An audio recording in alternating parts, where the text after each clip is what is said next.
Make des pauses, cherchez vous-même la solution avant de regarder la correction. Bonne vidéo. Pour les exercices 140 à 142, il s'agit de faire de la manipulation des inégalités. Donc, il faut connaître les règles de manipulation des inégalités. On commence par l'addition lorsqu'on a un réel A qui est plus petit qu'un réel B. En ajoutant un même réel C des deux côtés de l'inégalité reste inchangée. On obtient aussi la même chose lors d'une soustraction. Si A est plus petit ou égal à B, lorsqu'on soustrait A et B par un même nombre C, l'inégalité reste inchangée. Pour la multiplication, lorsque A est plus petit que B et que l'on multiplie A et B par un nombre strictement positif, alors l'inégalité reste inchangée. Par contre, si on multiplie par un nombre C qui est strictement négatif, alors l'inégalité change de sens. C'est uniquement lorsque le nombre est négatif et que l'on fait une multiplication ou une division que l'inégalité change de sens.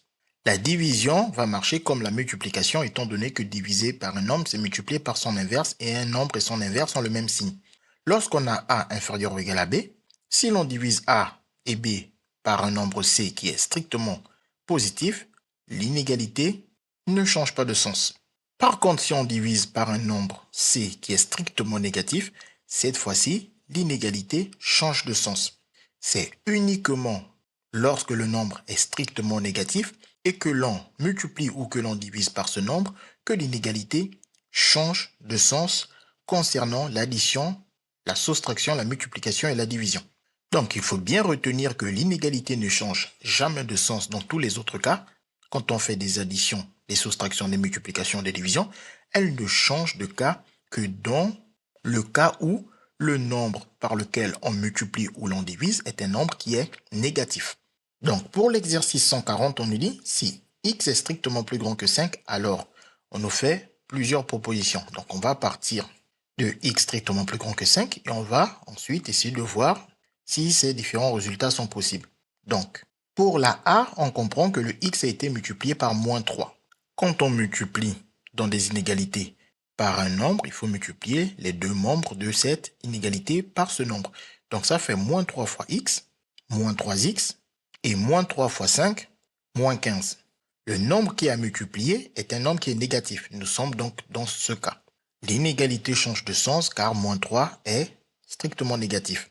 Et on regarde la réponse proposée, on voit qu'ici l'inégalité n'a pas changé de sens. Je voulais dire, on remarque que l'inégalité a bel et bien changé de sens. Donc la réponse A est une bonne réponse. Maintenant pour la réponse B, cette fois-ci le x est multiplié par moins 2. Donc moins 2 fois x, moins 2x et moins 2 fois 5, moins 10. L'inégalité change de sens car on a multiplié par moins 2 qui est strictement négatif. Et quand on regarde la réponse proposée, on voit ici que l'inégalité n'a pas changé de sens, elle est restée dans le même sens qu'au départ. Donc, la réponse proposée en B n'est pas une bonne réponse. On fait la même chose pour la C.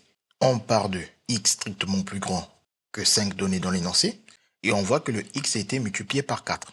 On multiplie alors des deux côtés de cette inégalité par 4. 4 fois x donne 4x, 4 fois 5 donne 20.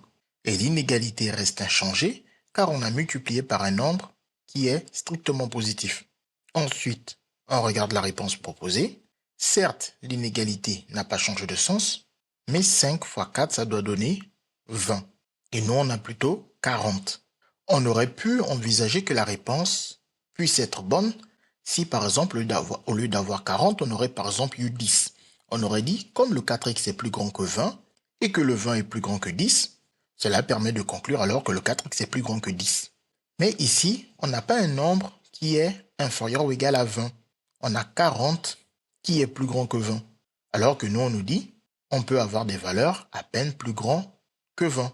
Par exemple, un multiple de 4, on va prendre des entiers pour que ce soit plus simple. Si on prend x entier, un multiple de 4 entier, ce serait par exemple 24.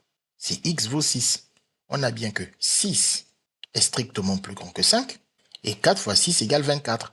Et 24 ici n'est pas strictement plus grand que 40. Donc, la réponse C n'est pas une bonne réponse. Car on nous dit du si x est strictement plus grand que 5, alors on a cette condition? Non. On voit que, par exemple, 6 contredit ceci alors.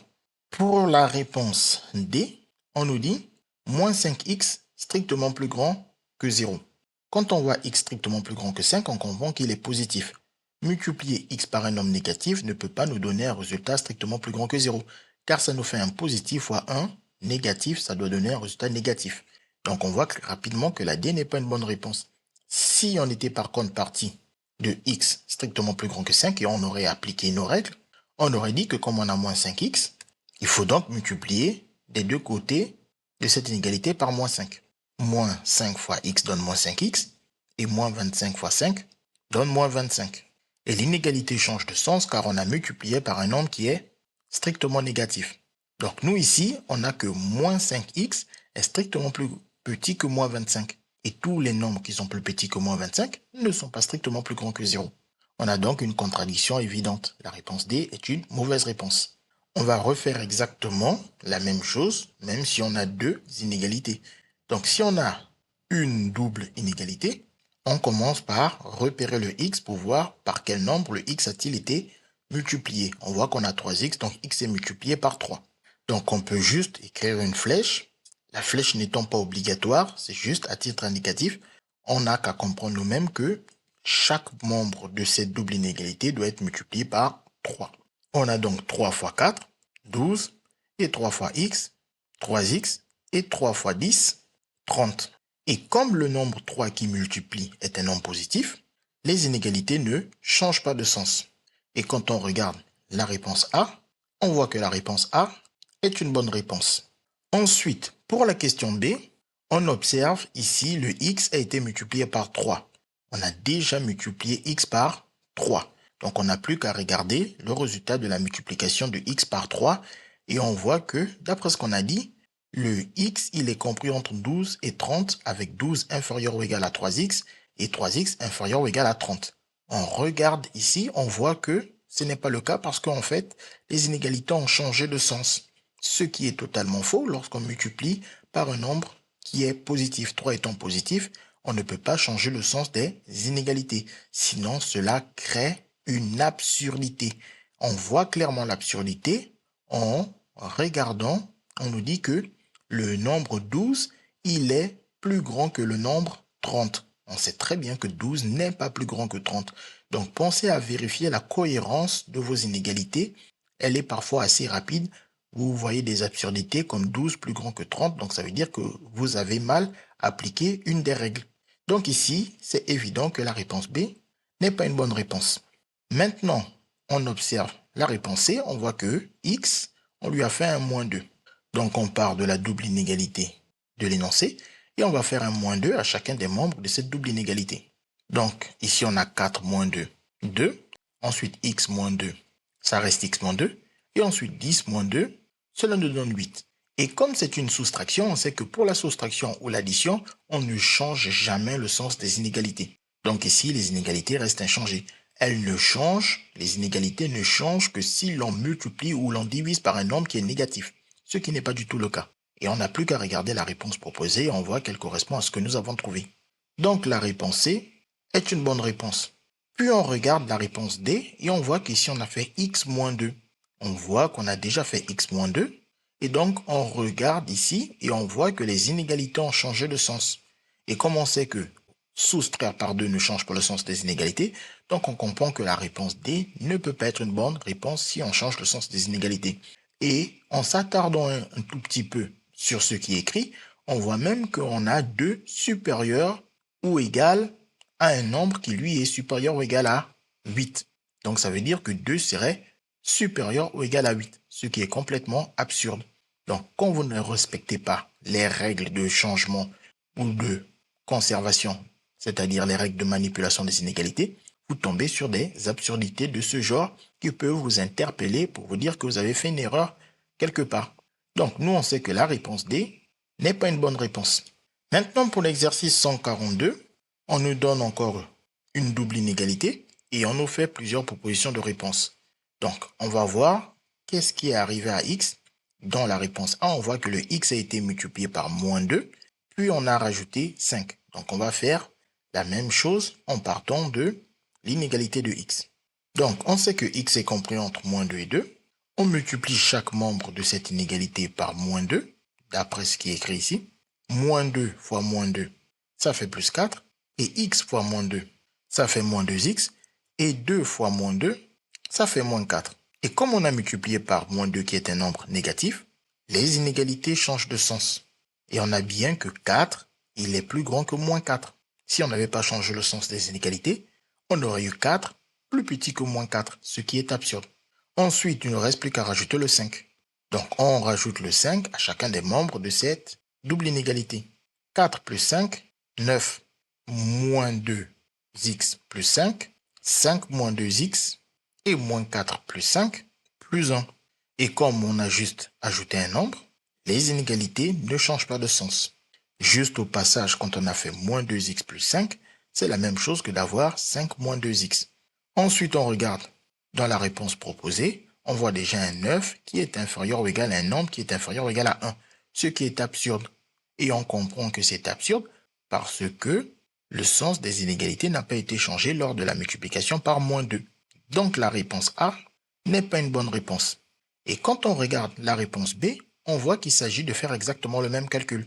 On a multiplié le x par moins 2, puis on a ajouté 5. Et cette fois-ci, les inégalités ont bien et bien changé de sens. Elles ne sont peut-être pas dans le sens que nous on a écrit, tout simplement parce que, au lieu de commencer par le 9, on peut plutôt commencer par le 1. Et comme le 1 est du côté fermé de l'inégalité, on le remet du côté fermé de l'inégalité. Car on a 5 moins 2x qui est supérieur ou égal à 1, qui peut aussi s'écrire 1 inférieur ou égal à 5 moins 2x. Et comme par rapport au 9, le 5 moins 2x est du côté fermé de l'inégalité, on le remet du côté fermé de l'inégalité avec le 9. Ce qui permet d'écrire cette inégalité sous cette forme-là, et qui nous permet donc de dire que la réponse B est une bonne réponse. On va ensuite faire la même chose pour la question C, où le x a été multiplié par 3, puis on a ajouté 6. On part donc de x compris entre moins 2 et 2. On multiplie chaque membre par 3. Moins 2 fois 3, moins 6. X fois 3, 3x. Et 2 fois 3, 6. Et comme on multiplie par un nombre qui est positif, les inégalités ne changent pas de sens. Et ensuite, il nous manque à rajouter le 6. Et bien évidemment, il faut rajouter 6 à chacun des membres de cette double inégalité. On a moins 6 plus 6, 0. 3x plus 6 reste 3x plus 6. 6 plus 6, 12. Et comme on a ajouté simplement un nombre, alors les inégalités ne changent pas de sens. On n'a plus qu'à regarder la réponse proposée et on voit qu'on a exactement obtenu la même réponse que la C. Donc la réponse C est une bonne réponse. Ensuite, on regarde la réponse D. Dans la réponse D, on a bel et bien le même calcul qu'on fait à x. X multiplié par 3 et on rajoute 6, ça fait bien le 3x plus 3. Sauf que ici, on nous dit que le terme 3x plus 6, il est compris entre 3 et 6. Donc ça voudrait dire que on ne peut pas obtenir un nombre plus petit que 3. Par exemple 2. Ou même, comme on voit que c'est inférieur ou égal ici, par exemple 0. Et nous, on voit qu'on peut bien obtenir 0, car si le x est égal à moins 2, on a alors que le 3x plus 6 devient donc 3 fois moins 2 plus 6. Et 3 fois moins 2, ça fait moins 6. Et donc, moins 6 plus 6, ça fait bien 0. Donc pour x égale à moins 2, on a bien 3x plus 6 qui donne 0. Donc ici, dire que 3x plus 6 est supérieur ou égal à 3, lorsque x peut prendre la valeur moins 2, c'est un résultat faux. On peut donc dire que la réponse D n'est pas une bonne réponse. Voilà, on a trouvé toutes les réponses à ces exercices. CQFD, ce qu'il fallait découvrir. Les mathématiques, ce n'est pas juste la mémorisation de l'application de cours. Ça nous aide à comprendre le monde